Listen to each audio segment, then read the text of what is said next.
Hindi. Pero reality po yan sa church. So, pagka umaga, okay na.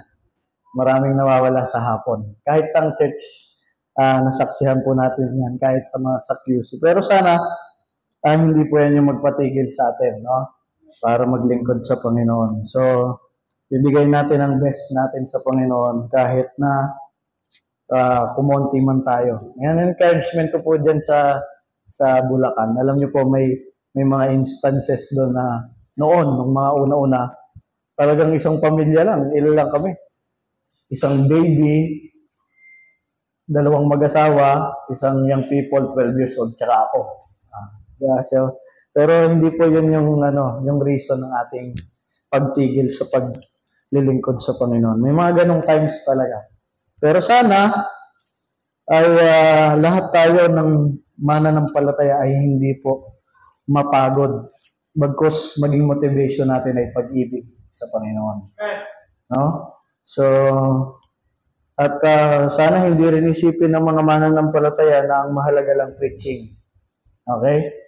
Lahat ng parte ng programa po natin sa simbahan ay mahalaga. Kahit yung pag-aawitan, yung choir, dahil lahat po yan ay nilayan ng Panginoon para una, i-prepare tayo sa mensahe ng salita ng Diyos. Kaya, huwag tayo magkaroon ng ganong isipan. Kaisipan, hindi pa naman preaching eh. Mga ganon, di ba?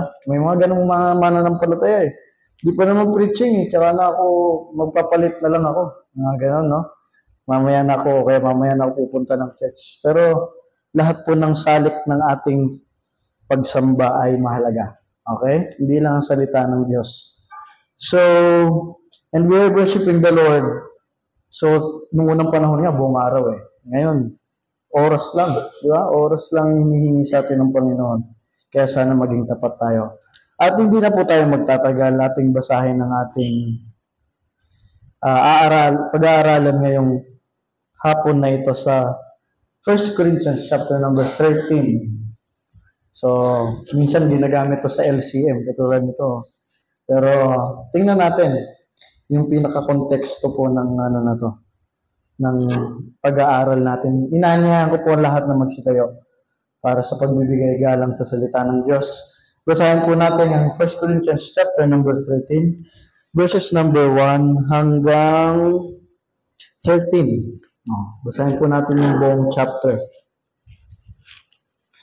1 Corinthians 13 verses 1 to 13. Nandiyan na po ba ang bawat isa?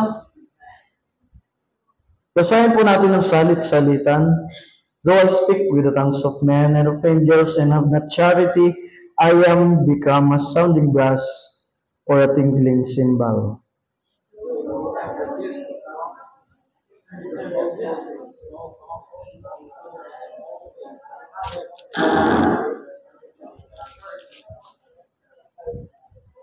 And though I bestow all my goods to feed the poor, and though I give my body to be burned, and have not charity, it profiteth me nothing.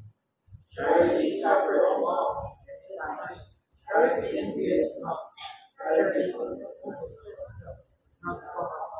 doth not behave itself unseemly, seeketh not her own, is not easily provoked, thinketh no evil. Rejoices not in me, rejoices in the truth. Beareth all things, believeth all things, hopeth all things, endureth all things. Charity never faileth. Whether there be prophecies, he shall fail. Whether there be promise, he shall cease. Whether there be knowledge, he shall share. For we know in part, and we prophesy in part. Which is perfect from on. When I was a child, I spake as a child, I understood as a child, I thought as a child, but when I became a man, I put away childish things. Now we see the past, darkly, then face to face, now we know in part, then shall we know even in full. Sabay-sabay po tayo. And now abideth faith, hope, charity, these three, but the greatest of these is charity. Let's pray. Ama naming Diyos na makapangyarihan sa lahat, we are thanking you again for this wonderful opportunity that we render our service to you. Thank you for the music, for the songs that we sing in our congregation. Thank you also for the choir. May we live all of our life, our time, our efforts for your glory. And help us in our study for this afternoon. May you guide us by your Holy Spirit and teach us and forgive us in all our trespasses and sin. These things we ask and pray in Christ's name. Amen. Tayo po ay magsisipo na at blessing po ito, no? Ang pag-aaral ng salita ng Diyos. Sayang may maraming nawala kaninang umaga. So, na-miss. Okay?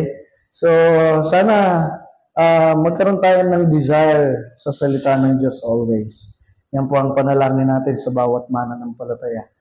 Ang ating pag-aaralan ngayon ay about sa pag-ibig. Hindi po ito LCM because ito ay pag-ibig sa gawain ng Panginoon.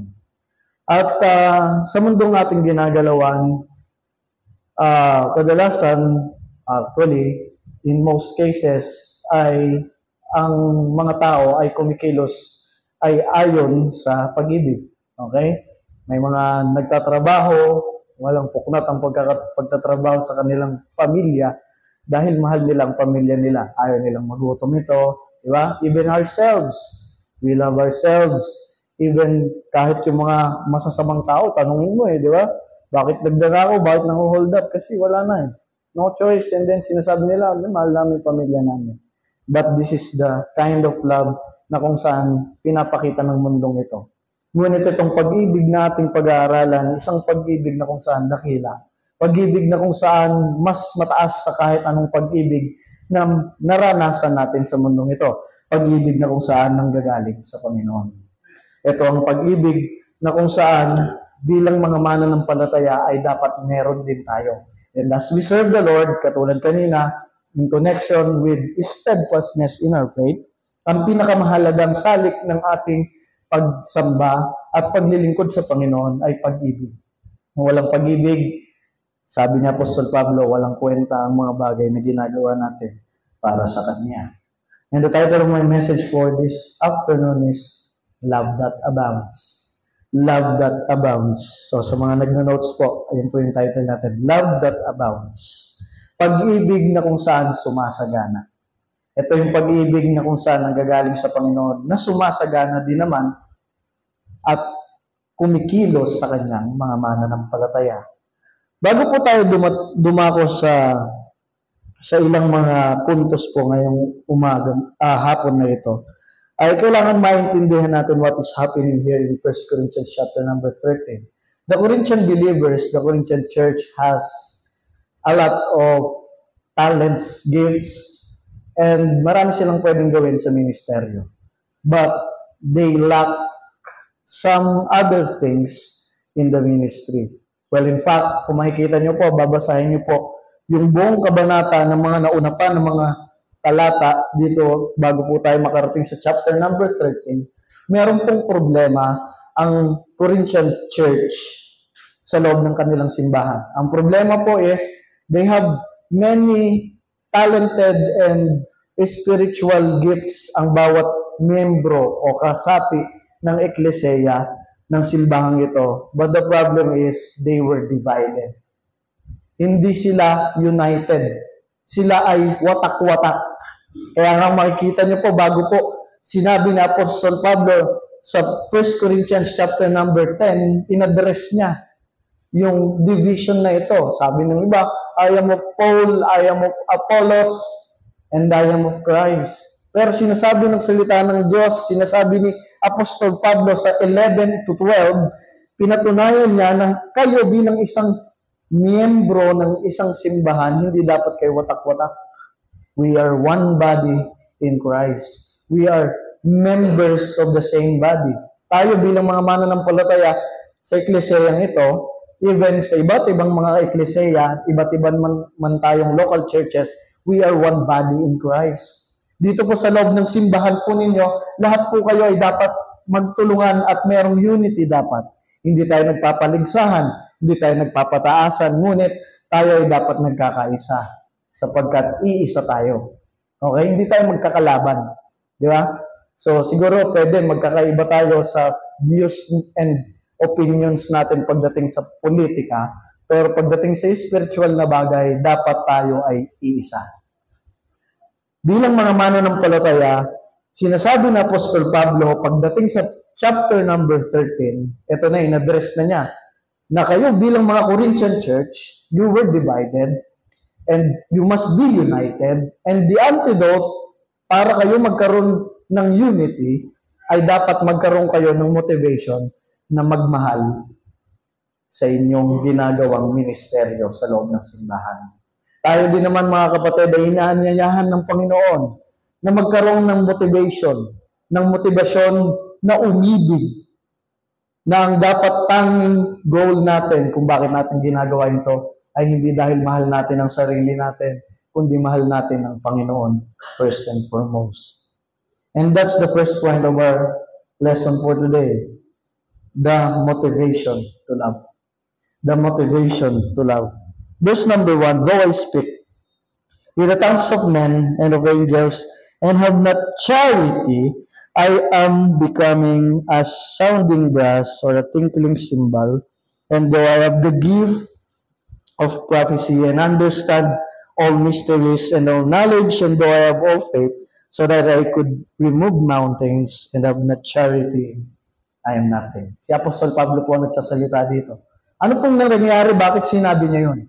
Kasi mga Corinthian believer, nagpagalingan sila, mas maganda yung spiritual gift ko sa'yo. Mayroon akong gift of tongues. May gift of healing ako. Ikaw, gift of mercy lang. Gift of giving lang. Di ba? Nagkaroon sila ng paligsahan na ano ba yung mas superior na gift. Pero sinasabi ni Apostol Pablo dito, mga kapatid, kung ikaw man ay may superior na gift, pero wala kang pag-ibig, walang kwenta at saysay ang ginagawa mo sa loob ng simbahan. Mga kapatid, tayo ay inaanyayahan ng Panginoon na magkaroon ng motivation para umibig sa Panginoon at sa kanyang gawain. And may kita po natin dito, hindi ibig sabihin ni Apostol Pablo dito na yung mga spiritual gifts natin ay walang kwenta. Hindi ibig sabihin dito ni Apostol Pablo na puro pag-ibig lang. Yung spiritual gifts, okay lang yan. Ano yan? Inferior yan. Hindi. Because ang sinasabi dito ni Apostol Pablo, ang spiritual gift ay best na gamitin kapag ka merong pag-ibig na motivation. Sa atin dito, bilang mga mananampalataya sa loob ng simbahan, tayo dapat lahat ng ginagawa natin dito ay hindi para sa sarili natin, kundi ang motivation natin dahil mahal natin ang Panginoon. Dahil yun lang po ang tanging paraan, ang tanging motibasyon na dapat meron ng isang mananampalataya, hindi kung anumang mga bagay. Sapagkat kung hindi yun yung magiging motivation natin, kung walang pag-ibig sa ginagawa natin, balang araw, after 10 years, after 3 years, after ilang buwan, pwede kang tumigil sa paglilingkod mo sa Panginoon. Pero kung tayo ay motivated by love, makikita natin mamaya kung anong ibig sabihin ng pag-ibig na sinasabi po dito ni Apostol Pablo. And then, makikita po natin dito na kung walang pag-ibig sa lahat ng ating ginagawa, all our efforts will be in vain. Lahat ng ginagawa mo sa loob ng simbahan, kahit ikaw pa yung pinakamaraming ginagawa sa loob ng simbahan na ito, kung walang pag-ibig sa iyong ginagawa, walang kwenta lahat ng yan. Yun ang sinasabi ni Apostol Pablo dito. All our efforts will be in vain if we are not motivated with love. Lahat ng ginagawa mo sa loob ng simbahan, nonsense. Bakit po? Sabi po sa salita ng Diyos, and though I have the gift of prophecy, and understand all mysteries, and all knowledge, and though I have all faith, so that I could remove mountains, and have not charity, I am nothing. Maging matalino ka man sa doktrina, maging pantas ka man sa lahat ng pinag-aaralan dito sa loob ng simbahan, ikaw pa yung pinakamagaling na nagsiserve sa loob ng simbahan, pero wala kang pag-ibig sa ginagawa mo, walang kwenta ang ginagawa mong paglilingkod. Pero see, makikita natin dito sa statement ni Apostol Pablo na ang pag-ibig ang pundasyon ng lahat ng paglilingkod ng mananampalataya. All of the efforts and the service that we render to God, the foundation of it is love. Alam niyo kung bakit, mga kapatid? Una sa lahat, nagkaroon tayo ng pribilehiyo na maglingkod sa loob ng simbahan dahil sa pag-ibig. Pag-ibig nino? Pag-ibig ng Panginoon. Nung ang Panginoon ay nagmahal sa atin, He died on the cross of Calvary to cleanse all our sins with His blood. And because of that blood that cleansed all our sins, we are now justified in the sight of God. And we have now access by faith. Sabi ng Romans chapter number 5, and therefore, every time we go to church and serve the Lord, we are worthy in front of His throne of grace. Kaya nga mga kapatid, this is the foundation of our Christian service. Hindi tayo naglilingkod para lang sa wala. Naglilingkod tayo una sa lahat, bakit natin mahal ang Panginoon? Dahil siya unang nagmahal sa atin. We love Him because He first loved us. If God did not love us, we will not love Him anyway. Kasi we are depraved. We all know that. Pero dahil ang Panginoon nagmahal sa atin una, therefore, it must be reciprocated by our love for Him also. We love Him because He first loved us. And the very context of that, if we do not love Him, He that loveth not, sabi doon, Beloved, let us love one another. He that loveth not, knoweth not God. For God is love. Ano ibig sabihin ng verse na yon? Ang sino mang hindi nagmamahal sa iyong kapatiran sa Panginoon at sa gawain ng Panginoon, knoweth not God. Hindi ibig sabihin, hindi kalala ang Panginoon. The word knoweth is in the Greek word ginosko, na ang ibig sabihin ay intimate knowledge. Ibig sabihin lang nito, mga kapatid, kung ikaw ay patuloy, pag sinabi kasi natin loveth, knoweth, it is present progressive aspect ng language na kung saan, kung ikaw persistent ka, perpetuated, na ikaw ay hindi nagmamahal sa kapatiran, sa gawain ng Panginoon, magtanong ka na, baka hindi ka talaga ligtas. Mga kapatid, yun ang sinasabi. He that loveth not, knoweth not God. For God is love. The fact that we receive God's love in our hearts, it must constrain us to love one another and to love His work. For the love of Christ constraineth us. Diba? Sabi ng Corinthians, nakalimutan ko yung pinaka-verse, but that is the essence. For the love of Christ constraineth us. It compels us to do something. Our love for the Lord is not just by mouth, but it is also by action, mga kapatid. Bilang mga mananampalataya, dapat maintindihan natin to. Kung ang pundasyon ng ating paglilingkod ay ang pag-ibig ni Kristo sa atin, at sinasabi mo na meron kang pag-ibig ni Kristo, therefore ipakita mo ito. Sapagkat ang pag-ibig ay hindi lamang basta emosyon. And that would lead to our application, since love is the central motivation of our spiritual gift. Then, anong gagawin natin? Anong response natin dito? Let us do it heartily unto the Lord and not unto man. Kung ang pag-ibig ang central, ang pinakapunot dulo ng pundasyon ng ating paglilingkod, therefore, lahat ng ginagawa natin ay hindi natin ginagawa para ma-please ang tao, kundi ginagawa natin para dahil mahal natin ang Panginoon. Di ba? May mga ganong Kristiyano di ba?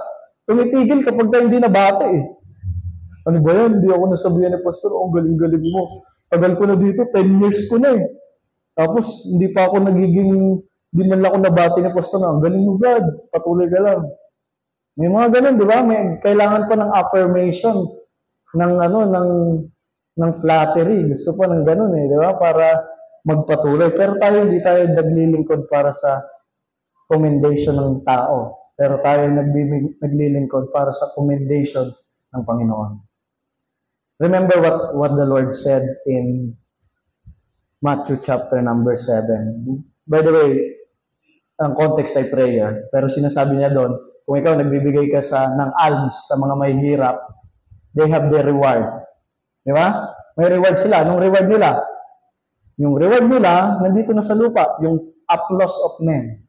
Pero kapag ikaw, ginawa mo to secretly, na ang ibig sabihin, hindi mo to ginagawa para magpaimbabaw lang, o hypocrisy. Sabi po dito, ang reward mo ay nasa langit. Ganon din sa paglilingkod, mga kapatid. Kung ang mga ginagawa natin sa loob ng simbahan, ay ginagawa natin para lang makita ni pastor, makita ng crush natin, makita ng mga magulang natin, o kung sino mang tao sa loob ng simbahan, ito po ay walang saysay at ang ating gantimpala ay hindi natin makakamtan sa kalangitan. Sapagkat ang hinahanap ng Panginoon ay yung purong puso, yung sinserong puso na naglilingkod sa Kanya na mayroong pagmamahal. Ang tanong, ito yung tanong natin ngayon, as we go to our second point. Bago tayo dumating sa second point, tanongin natin sarili natin, am I doing my spiritual gift? Ine-exercise ko po ito according to the love of Christ? O baka hypocrite ako? Tanong natin sa sarili natin yan. Pwede natin sabihin at dayain ng sarili natin, yes, I am doing it because I love God. Madaling sabihin, tama? Words is easy to say. That's right. Now, let's go to our second point. Ito yung dapat makita natin. Let us examine ourselves. The second point will be the meaning of love. Kung sinasabi natin, Pastor, ako naman ay naglilingkod according sa pag-ibig dahil mahal ko ang gawain. Yes? And then, let's see to our second point. Anong ibig sabihin ng love? Now, makikita po natin yan dun po rin sa verse na binasa natin. Meron po ako ditong, una po, letter A, the meaning of love. Anong love yung ginamit po dito? Kung makikita niyo po sa Bible po, ang ginamit na language nung Septuagint, okay, ay ginamit po ay Greek. Okay, hindi po originally English. And the Greek concept of love is very broad. Hindi katulad sa atin, pag sinabing love, depende sa sentence. Di ba? Pero dito, medyo define ng specific, okay, ang sinasabi ng Panginoon. At dito, nung sinabi ni Apostle Pablo, and have not charity. From the word itself, charity, it is love in action. It is not a noun, but it is a verb. At makikita rin po natin dito na ang meaning ng love dito ay hindi philia, hindi rin eros, kundi agape. Philia is the brotherly love. Okay? And then, eros is the romantic kind of love. Kaya nga, nakakalungkot Though, yung application, pwede naman, ay ginagamit to sa mga LCM. Pero ang pinaka-konteksto po dito ay hindi pag-ibig sa kapwa opposite sex. Kundi ito ay pag-ibig sa Panginoon. Ang ginamit po ditong word is agape, na ang ibig sabihin is the divine love in simple manner. And it is the love that shed abroad in our hearts. It is the love that goes beyond our imagination. It is the love in which Christ has. Ito yung klase ng pag-ibig na sacrificial. Ito yung klase ng pag-ibig na kung saan hindi iniisip yung sarili. Ito yung klase ng pag-ibig na kung saan handang ibigay ang lahat. And this dinidescribe to best na ipinakita, it was manifested by Christ Himself. Romans chapter 5 verse number 8 says, but God commended His love toward us, in that while we were yet sinners, Christ died for us. The word commended is God demonstrated His love for us. He demonstrated it by dying on the cross of Calvary. And that's how this kind of love was demonstrated. It is sacrificial. It is the kind of love that we don't have in our natural state, but it is the kind of love that we have now because we have been redeemed by Christ. Then sabi, di ba doon sa Romans chapter number 5, di ba? For the love of God, but God commended His love toward us in that while we were yet sinners, Christ died for us. Then sabi din doon, the love of Christ shed abroad in our hearts by the Holy Ghost. So, ibig sabihin mga kapatid, this kind of love, kung ikaw mananampalataya na, may agape ka na. Because, yung love na sinasabi dito is God's character na communicable. Pag sinabi natin communicable, ito yung character ng Panginoon na kung saan nalilipat sa kanyang mga mananampalataya. Transferable attributes. Like love, mercy, grace, di ba? Love, joy, peace, long-suffering, meekness, lahat yon ay communicable. But yung omnipotence, omnipresence, and omniscience ay hindi communicable. When we got saved, hindi tayo naging all-knowing, all-powerful, and all-present all the time. No. That's non-communicable attributes. But in this context, God is love. Diba? Sabi doon, it is part of God's character. And therefore, we as believers of God also has this kind of love. Dapat maiisip natin yan, mga kapatid. And now, what is the meaning of it? Letter B, yung po yung pinaka-etymology ng word na love po dito. Now, binigyan ko po siya ng dalawang section. Okay? What love is and what love is not. Okay? Dinidescribe din po dyan. Unahin muna natin yung negative. What love is not. Ngayon, habang pinag-aaralan po natin ito, mag-contemplate tayo sa isip natin. While we are serving, ito ba yung nakikita sa akin? Diba? Ito po yun, mga kapatid. Sabi po dito, what love is not. Simple lang po na mababasa po natin dyan. Sabi po dito sa verse number 4, charity suffereth long and is kind. Charity envieth not. Love does not envy. Ang tunay na pag-ibig, ang agape, na nanggagaling sa Panginoon na hindi nainggit. Walang halong bahid ng pagkainggit.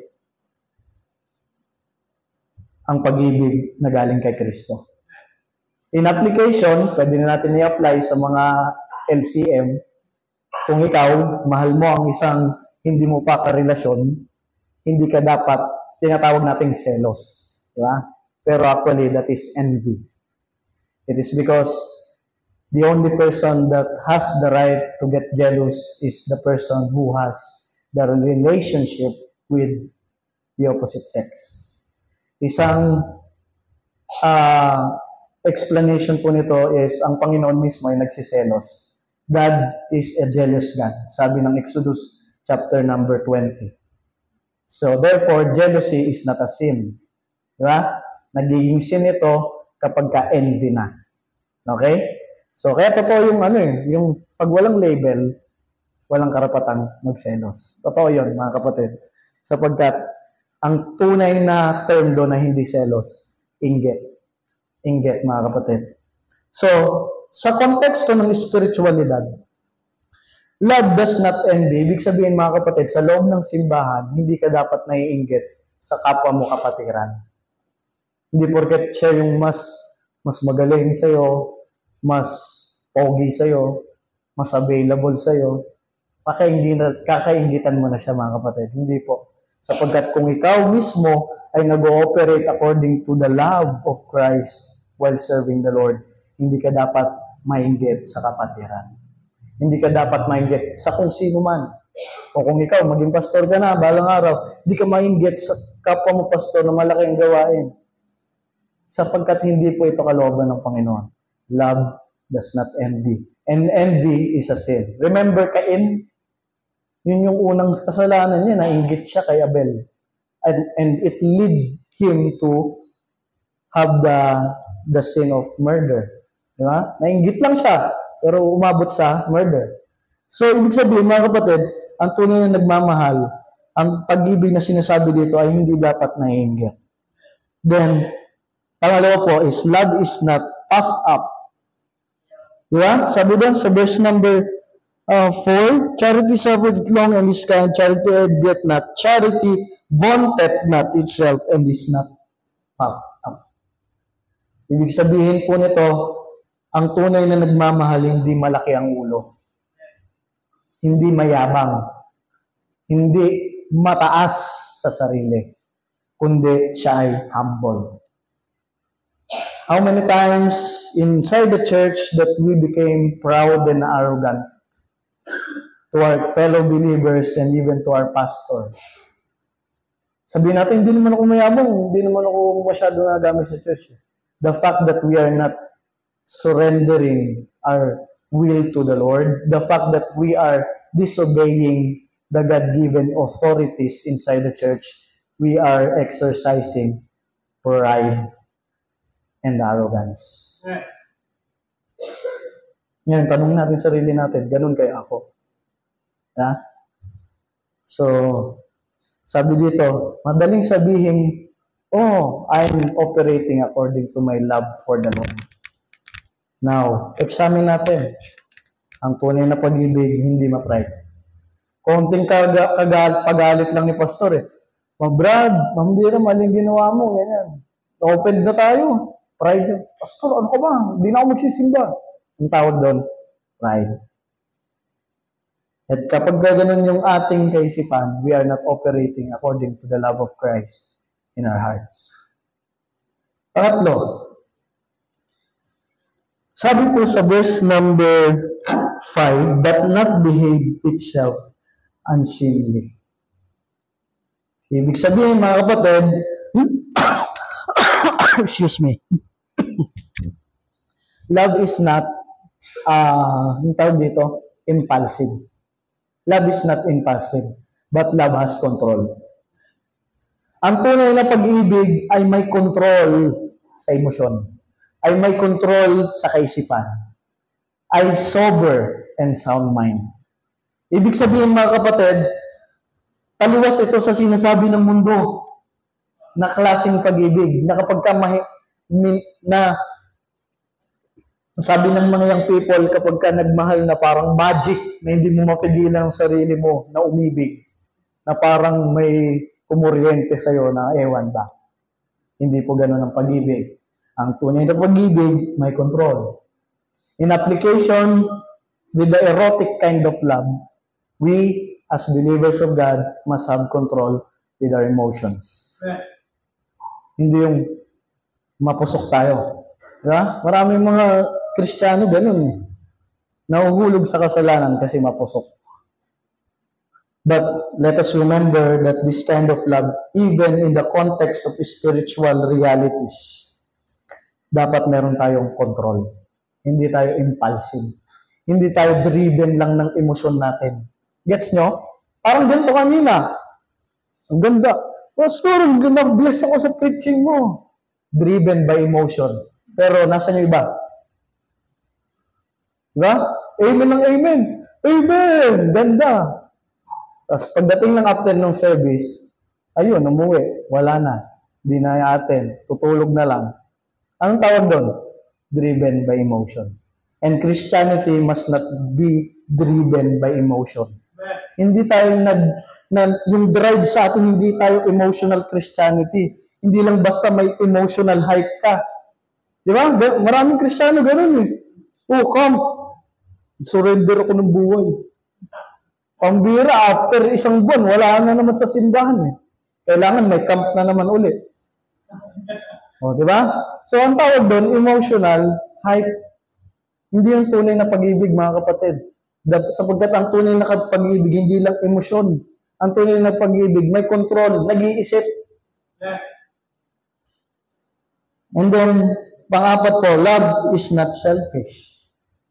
Very self-explanatory po ito sa verse number 3. Seeketh not her own. seeketh not her own. Ang tunay na may pag-ibig sa gawain ng Panginoon, hindi iniisip ang sarili. Una ang kanilang sarili. Because we are thinking the welfare of other believers. Di ba? Ibig sabihin sa loob ng simbahan, hindi mo lang isipin kung ano yung makakapagbigay ng comfort mismo sa'yo. Kundi isipin mo kung ano yung mas nakakabuti sa nakararami. Di ba? So hindi yung, ano ka, parang baby ka pabebe, di ba? Bahala kayo dyan, na-offend ako. Wala akong pakialam. Hindi po ganun mga kapatid. Tayo ay iisang katawan. Lagi niyo pong isipin kapag ka nasaktan ang isang parte ng katawan, lahat ng parte ng katawan, masakit din. Kaya nga mga kapatid, lahat tayo dapat nakiki-cooperate. Huwag mo lang isipin na ikaw yung mata, ikaw yung pinakamahalaga. Huwag mong isipin na ikaw yung kamay, ikaw lang yung mahalaga. Ikaw yung puso, ikaw lang yung mahalaga. No, mga kapatid. But actually, sa science mismo, makikita nyo, kahit yung appendix natin, may gamit. Mahalaga sa loob ng katawan. So, ibig sabihin mga kapatid, in relation to the spiritual life natin sa loob ng simbahan, we are considered as organism and we are one body. Ano man ang function natin sa loob ng katawan, lahat tayo mahalaga. Therefore, wag natin isipin ang sarili natin lamang. Isipin natin ang kabuuan ng simbahan. Di ba? So, think of it. Next, love does not easily provoke. Ibig sabihin, ang tunay na merong pag-ibig ay hindi agad sumasabog sa galit. Hindi ko sinasabi na maling magalit, pero ang sinasabi ko dito is yung unrighteous anger. Alright? So, ibig sabihin, hindi dapat tayo mabilis ma-offend. Hindi agad mabilis parang balat sibuyas. Di ba? Kasi, kung tutusin, kung si pastor magsasalita dito sa loob sa pulpitong ito at may nabanggit siya na tinamaan ka, praise the Lord. Di ba? So, hindi naman dahil pinapatamaan ka, pero dahil lahat naman tayo tinatamaan. Kahit ngayon, pastor, habang nag-aaral pa lang, tinatamaan mo. Di ba? So, ibig sabihin mga kapatid, dapat sa mga ganitong pagkakataon, hindi tayo agad nagagalit. Next, love thinketh no evil. Love, true love, which is agape, thinketh no evil. Ibig sabihin mga kapatid, ang tunay na pag-ibig ay hindi nagdudwell sa kasamaan. Kung sinasabi natin mahal natin ang gawain ng Panginoon, hindi tayo mamumuhay ng hindi kaaya-aya sa Kanya.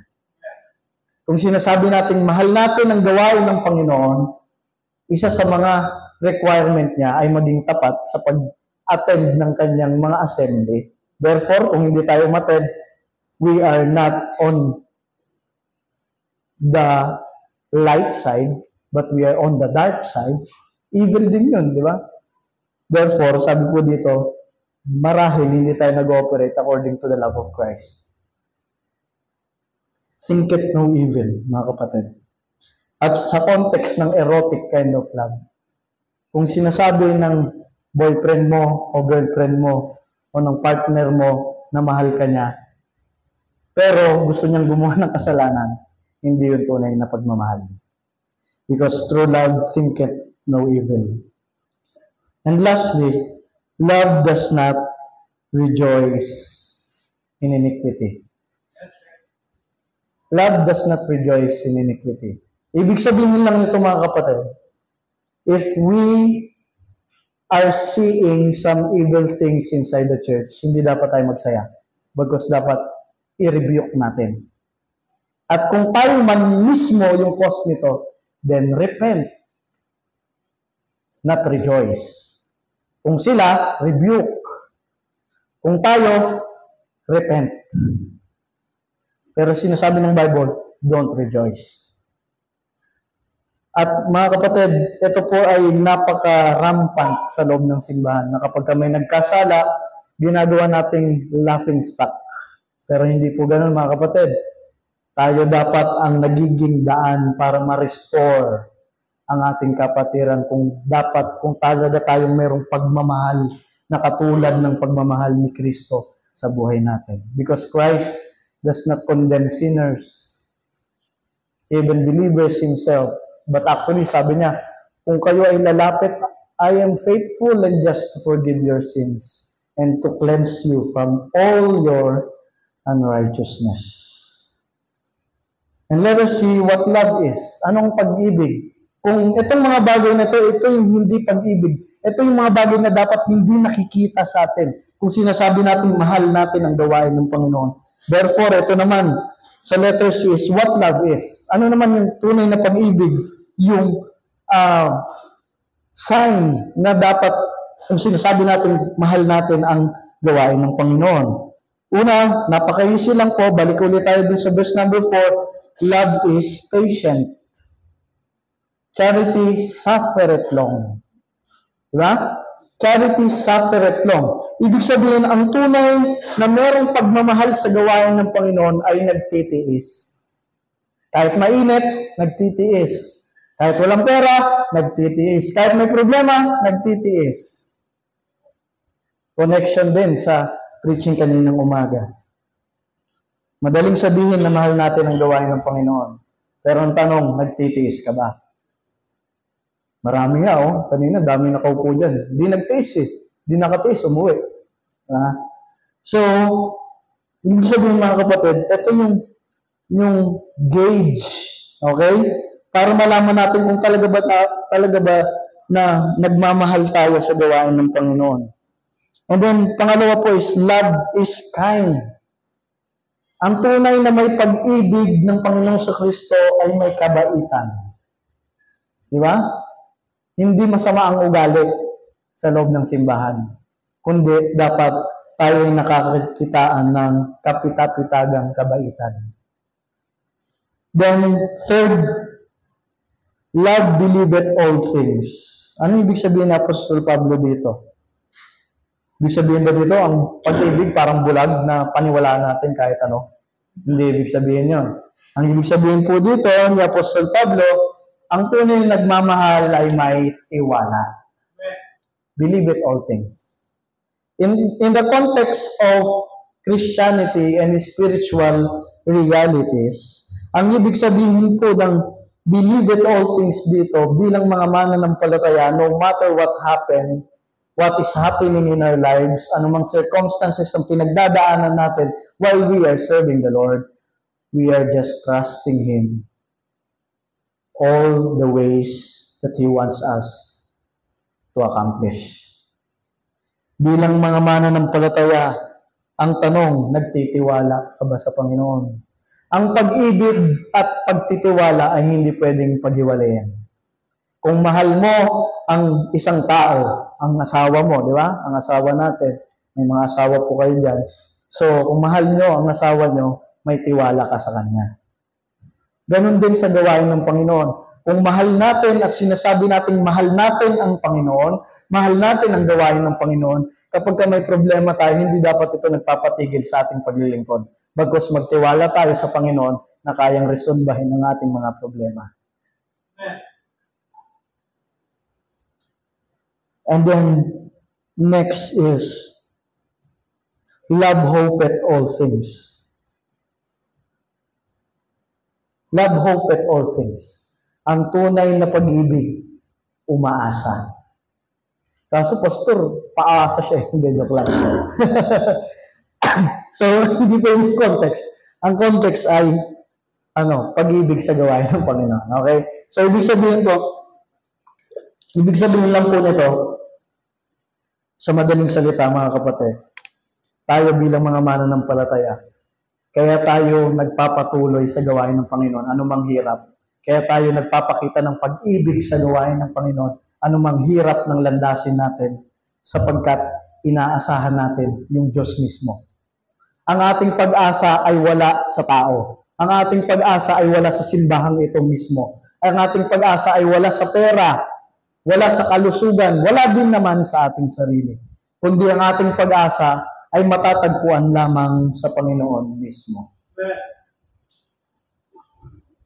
Kaya kung sinasabi natin mahal natin ang Panginoon at ang ganyang gawain, nasa kanyang pag-asa, wala sa ibang mga bagay. Ang nakakalungkot sa mga mananampalataya nowadays, ang inaasahan natin, mga trabaho natin, mga career natin, ano pa, ibang tao, inaasahan natin. Kaya ano nangyayari? Kapag nagkakaroon na ng conflict between our service for the Lord at sa mga secular things, mas pinipili natin yung secular things over the work of the Lord. Bakit? Kasi yung pag-asa natin, inilalagay natin sa mga bagay sa mundong ito. Pero, mga kapatid, sabi po dito, kung tunay nating minamahal ang gawain ng Panginoon, kung tunay nating minamahal ang Panginoon sa buhay natin, ang pag-asa natin ay walang sa mga bagay na nasa mundong ito, kundi nasa Panginoon lamang. Sabihin mo, Pastor, may pasok ko ng linggo, hindi pwedeng hindi ako magtitinda, hindi pwedeng hindi ako papasok. Hindi humanap ka ng pasok na walang linggo. Pero na lang po sa mga doktor, so, understandable yan. Sa Bible po yan, sa Sabat, mabawasan niyo po yan. So, pero what I'm saying is, yung mga, nasa corporate ka, payag ka, Kristiyano ka, may pasok ka ng linggo, di ba? So, kung meron, pwede may sacrifice yan, di ba? Maghanap ka ng ibang trabaho na walang pasok na linggo. So, ang ibig sabihin ko lang dito, mga kapatid, huwag natin ipagpalit ang Panginoon sa kahit anong bagay. Kasi sabi mo, yun lang kasi inaasahan ko, Pastor eh. Di umasa ka sa Panginoon. Di ba? Maraming ways, mga kapatid. Kung mahal natin ang Panginoon, maraming ways. Then, let's go to the last part. Sabi po doon, love endures all things. Ano ibig sabihin na Apostol Pablo doon? Na ang pag-ibig ay tinitiis ang lahat. It is consistently patient, hopeful, and trustworthy. Ibig sabihin, mga kapatid, yung sinabi ng Apostol Pablo na love endures all things, ibig sabihin, we must hope all the time, we must believe and trust God all the time till the end.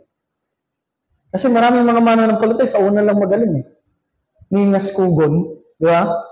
After sobrang mabigat na problema na, ayaw nang umasa, ayaw nang magtiwala sa Panginoon.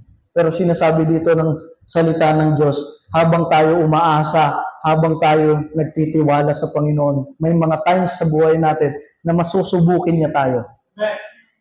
Pero sabi po dito, dapat mag-endure tayo.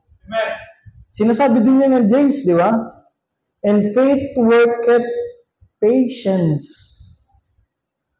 At lahat ng trials na pinapakiranas sa atin ng Panginoon ay nagpo-produce ng pananampalataya.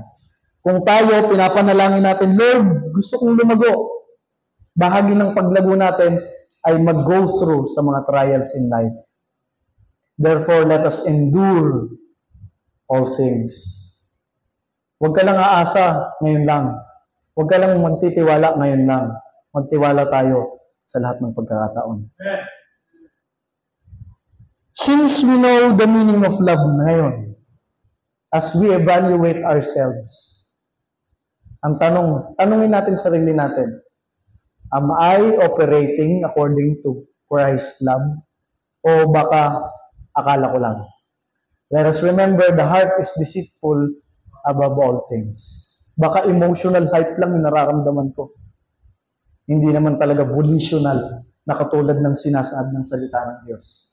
If that is the case, then let us repent. And this is the time for us to perpetuate and show the sincere kind of love that God wants us to have. Since we know the meaning of love now, let us evaluate our motives in working and using our spiritual gifts. What is your motivation in serving the Lord? Tanungin natin sarili natin. Anong motivation mo ngayon? Bakit nandito ka sa simbahan? Anong motivation mo? Bakit lagi kang involved? And let's leave that question in our hearts this afternoon. And the last thing that I want to share to you is the manifestation of love. Pag sinabi nating manifestation, paano ito ipinakita ni Apostol Pablo in this scripture?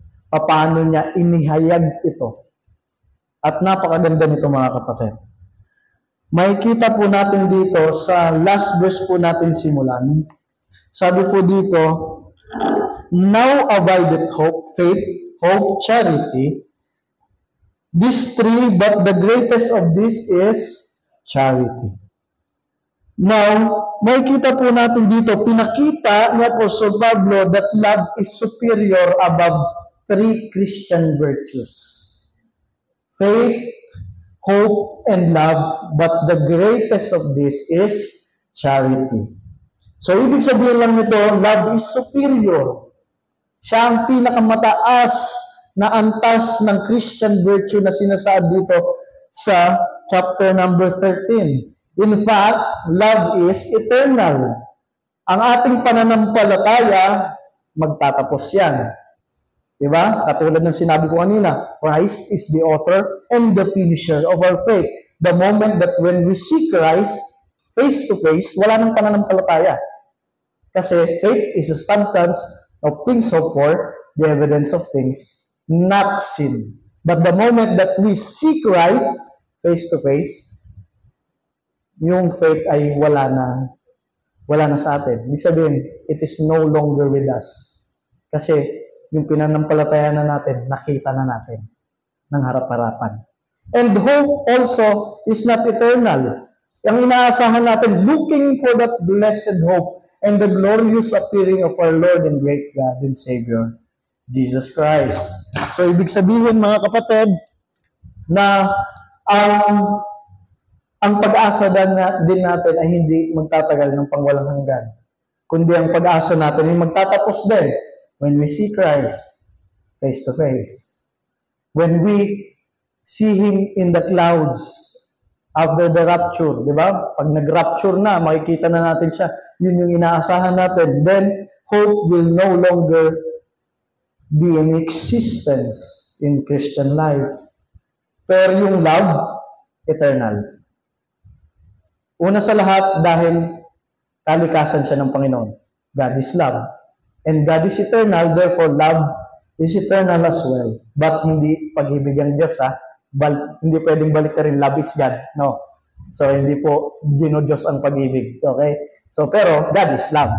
And therefore, God is eternal, therefore, love also is eternal.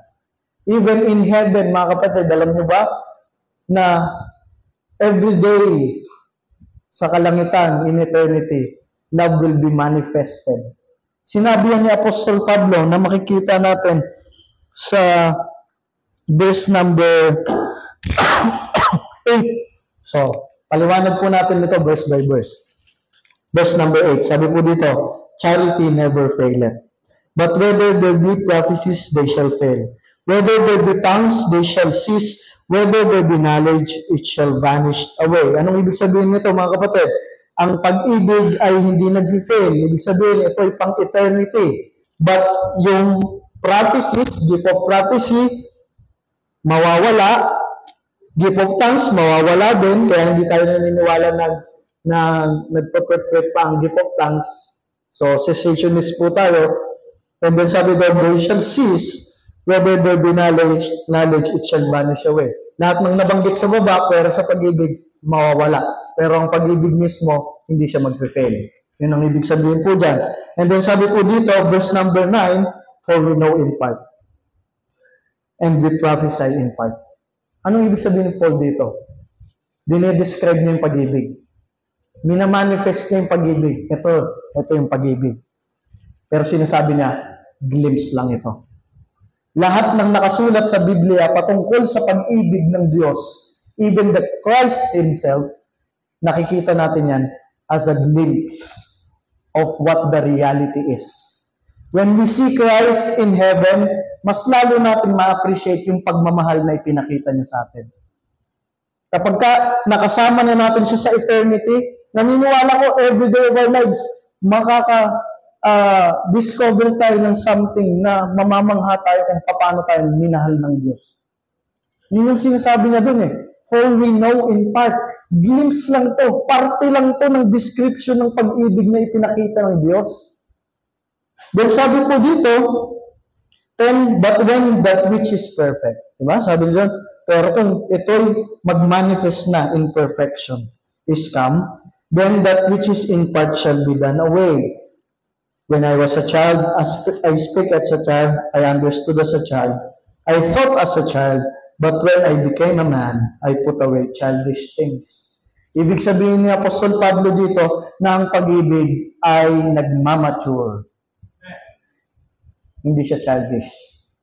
It grows in us. As we continue serving the Lord and performing according to the love of Christ in our lives, sabi po dito, ito ay mas lalong lumalago. Mas lalong lumalalim. Kaya mga kapatid, dapat habang tumatagal tayo sa gawain ng Panginoon, lumalalim yung pag-ibig natin sa Panginoon. Lumalalim yung pagnanais natin na suportahan yung gawain ng Panginoon, kahit anong hirap. Bakit? Kasi ang tunay na pag-ibig ni Kristo ay nag-grow, lumalago. And then sabi po dito, verse number 12, for now, we see through a glass darkly. Ibig sabihin mga kapatid, ang nakikita pa lang natin sa Biblia, even our experiences, parang madilim pa. Hindi pa yan yung total. And then sabi po dito, but then face to face, now I know in part, but then shall I know even as also I am known. Isn't it great? Makikita niyo mga kapatid, pag pinag-aralan natin kung gaano tayo minahal ng Diyos. Sa crucifixion pa lang na-amaze na tayo. How much more when we see Christ in eternity, face to face. At ipaparanas niya tayo sa atin every day of our lives kung gaano niya tayo kamahal. At ito yung pagmamahal na gusto ng Panginoon na makita niya sa atin habang nandito tayo na naglilingkod sa Kanya. Ang tanong, is God seeing that kind of love in our lives today? O baka we are just operating like robots na walang emosyon, na kailangan pang iikot ang tornilyo para gumalaw. Pero mga kapatid, kung tayo ay fueled with love, hindi na natin kailangan pang pilitin na gumawa sa loob ng simbahan ng Panginoon. Di ba? May mga ganong Kristiyano, no? Kung hindi sisipain, hindi gagalaw eh. Di ba? Pero kung tayo may pagmamahal tayo sa gawain ng Panginoon, dapat meron tayong initiative. Di ba? Kung may pagmamahal tayo sa Panginoon, dapat makikita yun sa paglilingkod natin. Di ba? Sasabihin natin, Pastor, mahal ko yung gawain ng Panginoon, pero late ka. Is that how you love God? Mahal ko yung gawain ng Panginoon, di ka umatin Sunday school. Kasi di ba, sabi natin, pag mahal natin ang isang tao, gusto natin siyang makilala. Sa Sunday school, mas lalo nating makikilala ang Panginoon. Pero hindi ka umatin. Tapos sabi mo, mahal ko ang Panginoon. Sabi nga po sa bato-bato sa langit, tamaan, huwag magagalit. Pero maganda po kapag tayo nare-remind. Ang Sunday school po, hindi ginawa para sa mga late. O para lang mahintay natin yung mga malilate sa worship service. Mag-Sunday school tayo. Hindi ganun yun mga kapatid. Bahangin ng pagsamba natin ang pag-aaral about sa Panginoon. Sunday school, hindi po yan isang bagay na kung saan maliit lang na bagay. Isa yung bagay na kung saan dapat pagtuunan ng pansin. Kaya maraming mga mananampalataya ngayon, pag nag-share sa labas, walang alam. Paano? Hindi nagsa-Sunday school. Di ba? So, tamaan na lang po ang bawat kung sino man ang tamaan. Hindi ko po kayo kilala. Okay? At hindi ko rin po na-obserbahan kanina kasi hindi ko naman kayo po lahat kilala. Pero alam natin na meron talagang tatamaan doon. Hindi lang tayo. Minsan, kami mga pastor, may umaabot din kami. Tinatamaan din kami ng katamaran. Di ba? So, pero, mga kapatid, let us strive to do better because we love Christ. And, Now, as we define love, we can also see Christ portrayed, the agape love that we studied. And he demonstrated it on the cross of Calvary. At makikita po natin na bilang mga mananampalataya, we are expected. Pag sinabi natin expected, hindi siya optional, but it is compulsory na dapat magpakita ng pag-ibig sa loob ng simbahan ng Panginoon. Kung mahal natin ang Panginoon, isa pang sinasabi ng salita ng Diyos, if we love God, if we love Christ, if we are saying that we love Christ, we ought to love one another. Kung mahal natin ang Panginoon, dapat magmamanifest din yan, yung pagmamahal na yan sa mga kapatiran. Hindi ka dapat namumuhi sa kapatiran mo. Kahit na may mga ugali tayong bawat isa sa atin, dapat hindi natin kinamumuhian ang ating kapatiran. Kaya kung kayo po may mga gusot sa mga kapatid, so iayos nyo na. Di ba? Huwag na kayong mamuhi. Minsan, hypocrite tayo sa loob ng simbahan. Sister, gusto ka na? Ganda mo ngayon. Pero pambira, pagdating doon, mag-grupo-grupo, pinag-usapan pala. Diba? Pambira si sister, birang suot niya, ang klikli. Ganun pa. So, bira talaga ugali nun, yung pangit Diba? So, ibig sabihin mga kapatid, ang punto lang po dito, lahat po tayo sa loob ng simbahan, may flaws tayo. And we can be united in one thing only. It's because of God's love. Yun yung nag-bind sa atin together. Yung pag-ibig ni Kristo. Hindi naman tayo magkakakilala lahat, di ba? Kung tutusin, kung walang church, sino ba tayo? Yung iba, magkakamag-anak. Hindi, ibig sabihin, hindi nga magkakamag-anak, magkakaibigan, hindi magkakadugo Pero, we are one in Christ. And the love of Christ unites us all. And therefore, as a body of Christ, dapat mag-operate tayo ng katulad ng disenyo sa atin ng Panginoon sa loob ng simbahan. Now, paano ka nag-ooperate as a body of Christ? Baka isa ka na sa nagdi-divide. Pero mga kapatid, wag nawa. And kung ganun ang nasa isip mo na mag-divide, the antidote for that is the love of Christ. Katulad ng Corinthian believer, watak-watak sila. Pero sabi ni Paul, you are one body. Therefore, wag kayong magmataasan, wag kayong magmayabang sa loob ng simbahan, bagkus magpakita kayo ng pag-ibig na nanggagaling sa Panginoong Kristo. And last question ulitin ko ulit. In what motivation are you serving? Ibig sabihin, anong nag-fuel sa atin in serving the Lord? Tanungin natin sarili natin. Let's pray. Ama namin Diyos na makapangyarihan sa lahat, maraming pong salamat sa natapos po namin pag-aaral. O Lord, mangusap ka po sa puso't isipan ng bawat isa. As we examine ourselves, our hearts to you, in front of your throne of grace, nawa Panginoon, i-admit ng bawat isa sa amin ang aming pagkukulang. Tulungan niyo po kami, Panginoon, na magkaroon kami ng sense of responsibility, ng sense of charity in everything that we do. Hindi po nawa kami mag-operate according lamang sa kung anumang ibang motivasyon, Panginoon, na naiisip ng bawat mananampalataya, bagkus kami mag-operate according sa pag-ibig. At itong klaseng pag-ibig na ito ay pag-ibig ni Kristo. Huwag nawa namin hayaan na umikot lamang, Panginoon, ang eklesiyang ito sa aming mga ego. Bagkus, Panginoon, ito po ay ma-address namin sa aming mga sarili, bawat isa po sa amin, na kami ay tumingin din naman in consideration with the other people na nasa loob ng simbahan. Panalangin ko po, Panginoon, na kayo siyang patuloy manguna sa amin. At sa maikling invitasyon po ito, kayo po ang bahalang kumilos sa bawat mananampalataya. Ang lahat ng ito po amin dalangin habang nakayo po lumupon yung mga ulo bawat matay nakapikit. Very simple lang po ang ating invitation ngayong hapon na ito. Sino po dito ang isasabi, Pastor,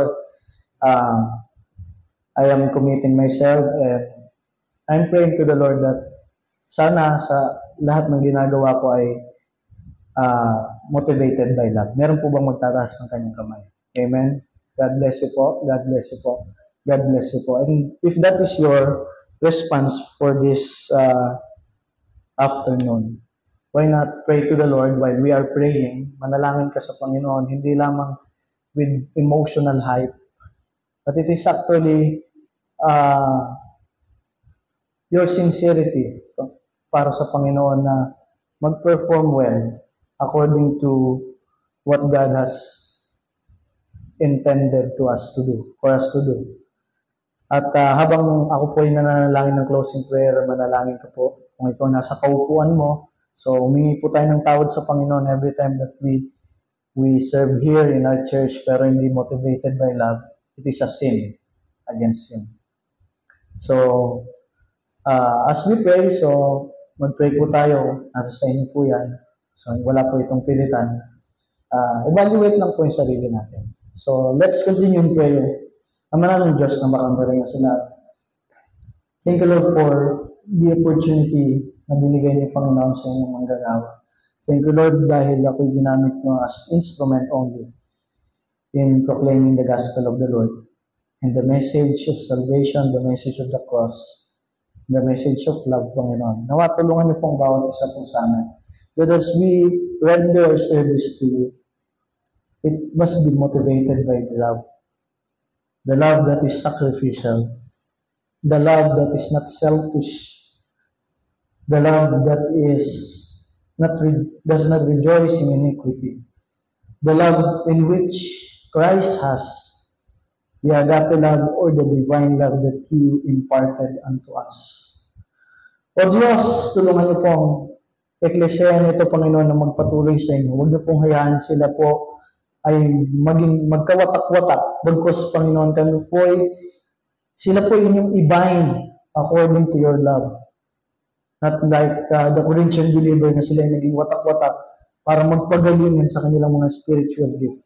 Bagkus, sila po ay pagbuklorin nyo ayon sa pag-ibig ni Kristo na palaging napangangaral sa loob ng Eklesiya nito. Tulungan niyo po, Panginoon, si Pastor Bong as he lead the people of God here in Cainta.